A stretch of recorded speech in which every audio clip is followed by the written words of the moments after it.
কালকে রাত্রে সমস্ত ব্যবস্থা করে রেখেছিলাম। ইডলির জন্য ব্যাটার বানিয়ে রেখেছিলাম, চাটনিগুলো গুঁড়ো করে রেখেছিলাম। এবার তোমরা হয়তো ভাবছো চাটনি আবার গুঁড়ো কি করে হয়। না, এরকম যদি আজকে সকালবেলা করতাম তাহলে জল দিয়েই পেস্ট করতাম, কিন্তু যেহেতু কালকে করে রেখেছি সেই জন্য শুকনো গুঁড়ো করে নিয়েছিলাম। কিছুই না, সর্ষের তেলের উপরে শুকনো লঙ্কা, কারি পাতা, সর্ষে ফোড়ন দিয়েছিলাম, তারপরে ছোলা আর বাদাম একসাথে ভেজে নিয়েছিলাম, আর ওটা মিক্সিতে গুঁড়ো করে নিয়েছিলাম। তো ওটা একসাথে জল দিয়ে পেস্টও করা যায়, তো সেই গুঁড়োটাই আজকে জল দিয়ে গুলে আর একবার তড়কা লাগিয়ে দিলাম।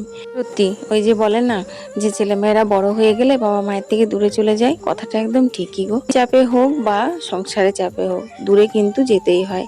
যেরকমটা আমার ঘরের কাজ বাজ ছেড়ে দেখতেই পাচ্ছ রেডি হয়ে নিয়েছি। তোমাদের তো বলাই হয়নি বন্ধুরা, আজ হচ্ছে জামাই ষষ্ঠী। এরপর থেকে বাবা মায়ের একমাত্র মেয়ে হওয়া সত্ত্বেও জামাই ষষ্ঠীতে আমি সেভাবে যেতে পারিনি, কারণ আমার বরমশাইও হচ্ছে তার বাবা মায়ের একমাত্র সন্তান।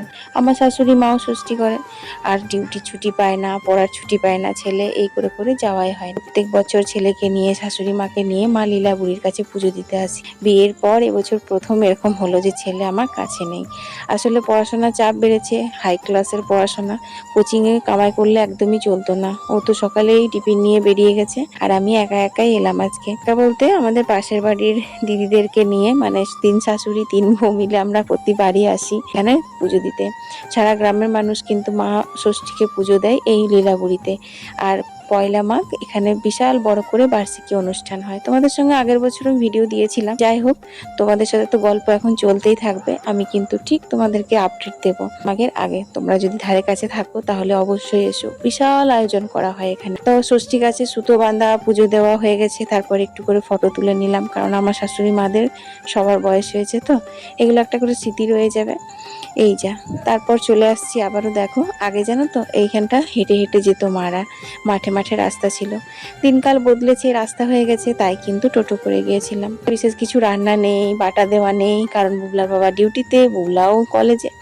আমি আর মা দুজন একাই আছি। আমাকে মা বাটা দিল, বাটাটা খেয়ে নিয়েছি। আজকে আলু পটল দিয়ে পাতলা করে মাছের ঝোল আর ভাত রান্না করেছি। বাবা আসবে ওই বেলা থেকে বাটা নিয়ে। তারপর আমাদের জন্য ডালিয়া করব, কারণ জামাই ষষ্ঠীতে আমি আর মা অন্ন খায় না, চিড়ে মুড়ি ভাত এসব খায় না, আর একটু পাঁপড় ভাজবো। ওদের কার কার বাড়িতে জামাই ষষ্ঠী আছে আমাকে কিন্তু কমেন্টে জানাতে ভুলো না।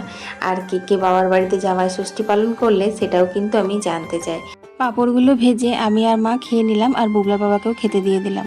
তারপর কিন্তু বাবাও এসে পৌঁছালো, মানে বিকেলে আসার কথা ছিল, কিন্তু বাবা সন্ধে হওয়ার ভয়ে একটু তাড়াতাড়ি চলে এসেছিল।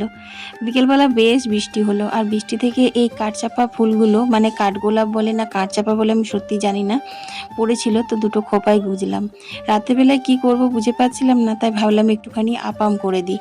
একটু স্পেশাল কিছু না রান্না বান্না করলে মনটাও যেন কীরকম লাগে। তো আপাম খেতে তোমরা কে কে ভালোবাসো বন্ধুরা, একটু কমেন্টে জানিও তো। খেতে মন্দ লাগে না, তবে হ্যাঁ, যেহেতু এটা এখন আমি খাবো না, বাড়িতে সবার জন্যই বানালাম। আর তারপর হচ্ছে বানালাম এখানে ছোলার ঘুগনি। ওই যে ষষ্ঠী করেছিলাম, ষষ্ঠী করলেই কিন্তু যে ছোলাটা ভিজায় সেটা দিয়ে কিছু একটা রেসিপি বানিয়ে আমাদের সন্ধ্যাবেলায় খাওয়ার নিয়ম। ছোট্ট করে জামাই ষষ্ঠী ব্লগটা তোমাদের ভালো লাগলে অবশ্যই চ্যানেলটাকে সাবস্ক্রাইব করে বন্ধু হয়ে পাশে থেকো।